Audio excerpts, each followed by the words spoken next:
नमस्कार दोस्तों, कैसे हो आप? क्या आपका भी सिलेक्शन नहीं हो पा रहा? क्या आप भी परेशान हो एग्ज़ाम दे के? क्या आपको भी लग रहा है यार पूरी दुनिया का सिलेक्शन हो रहा है, मेरा ही क्यों नहीं हो रहा?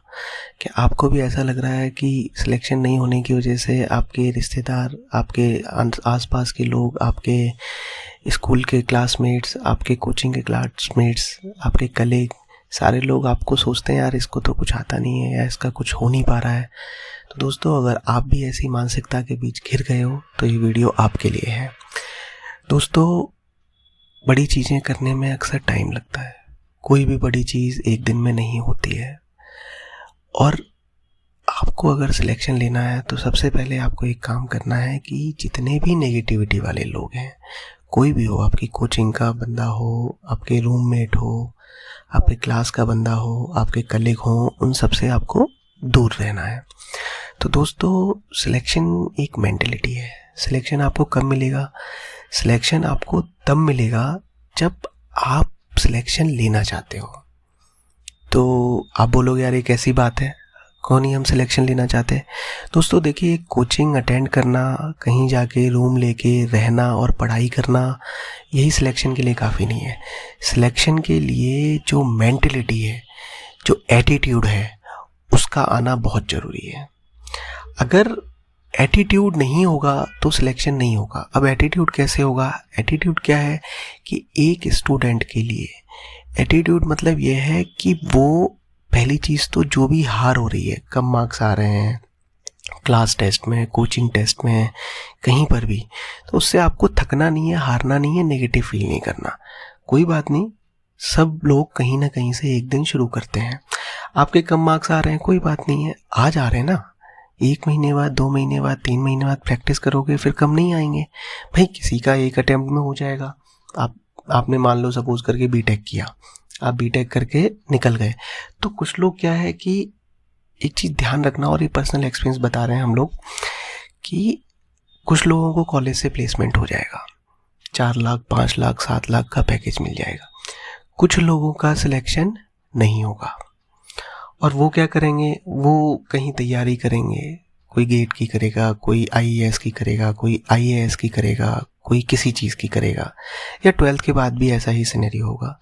तो दोस्तों, जो बंदा आज जिसको जल्दी नौकरी लग गई, वो पैसे कमा रहा है और आप पैसे खर्च कर रहे हो पढ़ाई में, तो इसका मतलब ये नहीं है कि वो लाइफ में आगे जाके बहुत सक्सेसफुल होगा। वो आज सक्सेसफुल है, आज उसके पास जॉब है, आज वो सेविंग कर रहा है, लेकिन जब आप तैयारी करके निकलोगे तो हो सकता है उस समय जितनी उसकी सैलरी हो पाए 2-3 साल में इंक्रीमेंट होके, उतना आप बेसिक से शुरू कर रहे हो। तो दोस्तों, कभी भी कंपैरिजन मत करना कि किसी का जल्दी सिलेक्शन हो गया, किसी का लेट सिलेक्शन हुआ, क्योंकि अल्टीमेटली जिस दिन भी आप किसी चेयर पे बैठोगे, जिस दिन भी आप आईएएस आईपीएस बन जाओगे, आप आईएएस बन जाओगे, आप पीजी डॉक्टर बन जाओगे, कुछ भी बन जाओगे, उस दिन कोई आपसे नहीं पूछने वाला कि भाई तुम्हारी रैंक क्या थी, कि भाई तुमने कितने अटेम्प्ट दिए, तुमने कितनी साल तैयारी की, तुमने कहाँ से तैयारी की, कोई नहीं पूछने वाला। क्योंकि जो भी आपके से मिलने आएगा, आपसे वो आपकी कुर्सी की वैल्यू से छोटा होगा, आपका जूनियर ही सबऑर्डिनेट होगा, वो आपको सिर्फ सलाम ठोकेगा। तो दोस्तों, सिलेक्शन के लिए कभी भी डिमोटिवेट नहीं होना। It's a matter of time. आज नहीं तो कल आपका टाइम आएगा। और जो लोग आपसे चिढ़ते हैं ना, मतलब कि कोई बोलेगा कि यार सिलेक्शन नहीं हो रहा, ये नहीं हो रहा, वो नहीं हो रहा, तो आपको अपने आप पे मोटिवेट रखना, लेकिन हाँ, आपको खुद से झूठ नहीं बोलना। आपको पता है अच्छी तरीके से कि आपका सिलेक्शन हो सकता है कि नहीं हो सकता है, और आपका हो रहा है कि नहीं हो रहा है, या आप कितने पानी में हो। तो आप अगर फुल कॉन्फिडेंट हो, देखिए, जहाँ 1-2 मार्क्स से आप छोड़ रहे हो वहाँ तो कह सकते हैं कि सिलेक्शन होना है, लेकिन जहाँ पर जो खाई है वो 10, 20, 50 मार्क्स की है, तो इसका मतलब आपकी तैयारी अप टू डेट नहीं है। तो आपको क्या करना है कि आपको लगे रहना है, और सिलेक्शन होने नहीं होने में सिर्फ एक छोटा सा अंतर है। कोई दोस्त आपसे बोले ना, यार हम तो प्लेसमेंट ले लिया कॉलेज से और जॉब कर रहे हैं, या फिर हम 12th के बाद ही हमने कुछ और निकाल लिया और हम आगे बढ़ गए, या हमारा फर्स्ट अटेम्प्ट में सिलेक्शन हो गया, तो एक बात याद रखना, और हमारे प्रोफेसर्स आईआईटी में कहते थे कि भाई वो बना रहे हैं एक रिक्शा। रिक्शे में क्या है, कि कोई भी आता है 10 रुपये देता है, बैठ जाता है। और एक आदमी को जाना होता है, आपको 2 किलोमीटर रिक्शा लगा रहता है लाइन से, 20 रिक्शे लगे रहते हैं, ठीक है। तो वो एक रिक्शा मैन्युफैक्चर कर रहे हैं, डिज़ाइन कर रहे हैं। तो क्या है कि वैसे बहुत सारे अवेलेबल हैं, ठीक है। तो बहुत सारे रिक्शा अवेलेबल हैं और जो चुनने वाले लोग हैं ना वो बहुत कम है। मतलब सप्लाई मार्केट में बहुत ज़्यादा है और डिमांड बहुत कम है। लेकिन आप तैयारी कर रहे हो, 1-2 साल दे रहे हो, आप सक्सेसफुल हो जाओगे। तो क्या है, आप बना रहे हो जहाज में जाते हो तो कैसा होता है कि आपको 3 घंटे पहले चेक इन करना पड़ता है, लाइन में लगना पड़ता है, टिकट लेने के बाद भी सिक्योरिटी चेक से लेके इतनी तमाम स्टेप से आपको गुजरना पड़ता है। तो कोई आपको बोले तेरा सिलेक्शन नहीं हुआ, ये नहीं हुआ, वो नहीं हुआ, तो उसको सिंपल सा बोलना, भाई तुम्हारा है रिक्शा और हमारा है जहाज।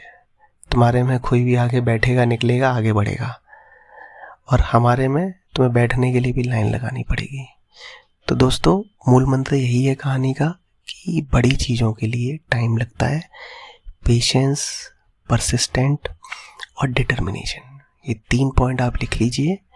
लेकिन इन सारे पॉइंट से पहले, इन सारे 3 पॉइंट से भी पहले सबसे इम्पोर्टेंट बात यह है कि क्या आप अपने एफर्ट्स के लिए ट्रूथफुल हो।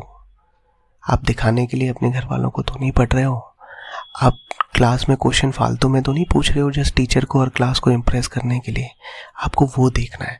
अगर आप अपने एफर्ट में सच्चे हो, ट्रूथफुल हो और आपके पास ये 3 चीज़ें हैं, डिटर्मिनेशन है और परसिस्टेंट है और ट्रूथफुलनेस है, तो आपको सिलेक्शन ज़रूर मिलेगा। आज नहीं तो कल मिलेगा, लेकिन मिलेगा।